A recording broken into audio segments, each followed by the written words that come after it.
નમસ્તે મિત્રો, તમે જોઈ રહ્યા છો અમારી બાળકોની ખાસ news channel RGS1 kids news channel.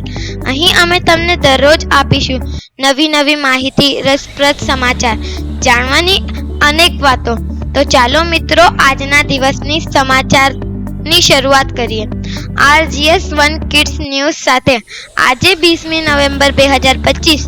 આજના મુખ્ય સમાચાર: 350 કરોડના પાસવર્ડ ઈમેલ લીક થતા હોબાળો મેટાને 8 વર્ષ પહેલા સિસ્ટમની ખામીની જાણ હોવા છતાં પગલાં ન લેતા અબજો લોકોની ડિજિટલ સલામતી ભયમાં મુકાઈ. હંસપુરામાં 233 કરોડ ખર્ચે ટ્રાન્સપોર્ટ હબ બનાવવાની પ્રક્રિયા શરૂ. 100 સિટી બસનો પાર્કિંગ તૈયાર કરાશે. એરપોર્ટમાં દર મહિને 10 લોકોની તબીબી સારવારની જરૂર પડે છે. ફ્રાન્સની કોલેજમાં એડમિશન નામે ગઠિયા એ લાખોને ચૂનો લગાવ્યો. સાયન્સ સિટી રોડ પર ઓફિસ શરૂ કરી હતી. અમદાવાદમાં 14 ડિગ્રી તાપમાન. પ્રાથમિક શિક્ષકોને કામગીરી વચ્ચે અભ્યાસ તાલીમ. રણજી ટ્રોફીમાં ગુજરાતી ઉત્તરાખંડને 146 રનની પરાજય આપ્યો.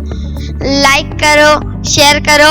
RGS1 ન્યૂઝ ચેનલને સબસ્ક્રાઇબ કરવાનું ભૂલતા નહીં. આજ માટે એટલું જ. કાલે ફરી મળીશું નવી જાણકારી સાથે. Bye bye.